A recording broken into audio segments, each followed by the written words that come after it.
Bonjour, c'est Cécile et bienvenue sur cette huile essentielle de la semaine que j'ai identifiée tout à l'heure énergétiquement.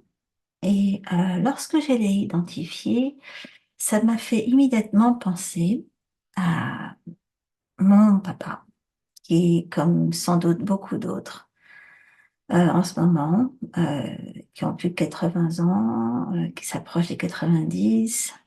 On en peut être un peu assez de la vie et qui commencent à se sentir déposséder tout, surtout de sa vitalité légendaire et de sa force légendaire et cette santé qui nous a toujours impressionnés.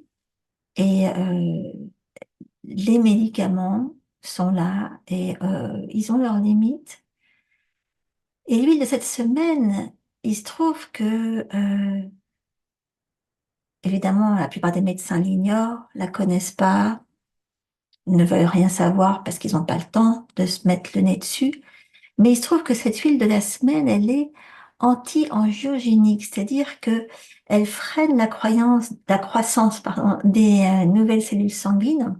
Et c'est ça qui inhibe la prolifération de nouveaux vaisseaux sanguins, de nouveaux réseaux. Donc, ça élimine, ça ralentit la croissance de ce qu'on appelle des métastases. Donc, elle est anti-angiogénique, elle est aussi analgésique, elle est tonique digestive. Et elle est surtout hépatoprotectrice.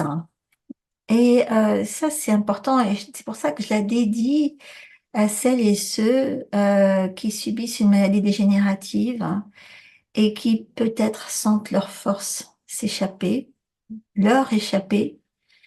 Moi, je la trouve idéale pour quelqu'un qui est coincé au lit parce que trop fatigué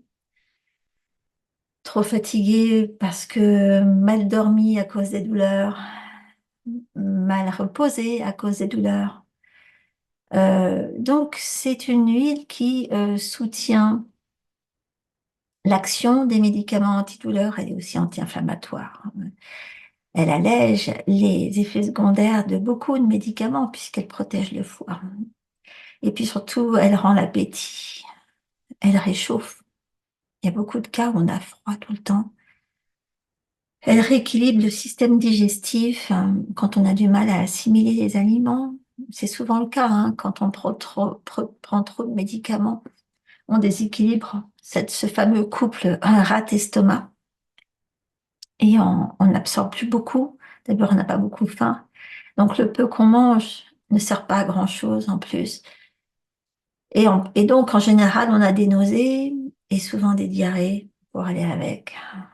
Et évidemment, ça, c'est ce qu'il y a de bien avec cette huile de cette semaine. C'est comme toutes les autres. On ne va pas l'avaler, surtout pas. On a le système digestif déjà tellement surchargé par les poignées de médicaments qu'on nous fait avaler dans ces cas-là. Donc ça, c'est vraiment juste à respirer, éventuellement à diffuser dans une chambre. Et c'est en la respirant qu'on va encourager le calme, la paix, le réconfort, qu'on va peut-être donner de la vie à la vie. Trouver un second souffle, parce que c'est une huile qui permet de se sentir physiquement régénéré, voire peut-être même rajeuni. C'est la muscade, Myristica fragrance. Donc j'aimerais qu'on la respire ensemble. Il suffit d'en mettre une goutte dans la main, comme ça. Allez, viens là, toi, la goutte. Voilà. On met la main dessus et hop, on va la passer sur l'aura. La laisser rentrer le plus loin possible. Et souffler les souffrances, ce qui nous écrase, ce qui nous empêche de profiter de ce qui nous reste de vie.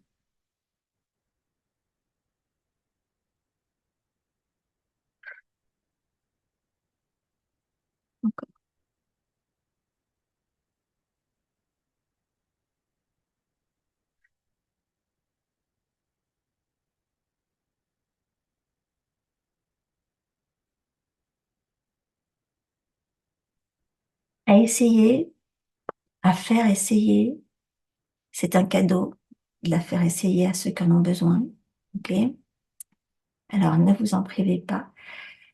Et surtout, euh, je voulais encore vous dire merci de tous vos commentaires, adorables, et merci de vous abonner. OK? C'est là. Et, euh, et si vous abonnez, ben, il y a des chances pour qu'on se voit la semaine prochaine pour une autre huile essentielle de la semaine. À bientôt. Ciao.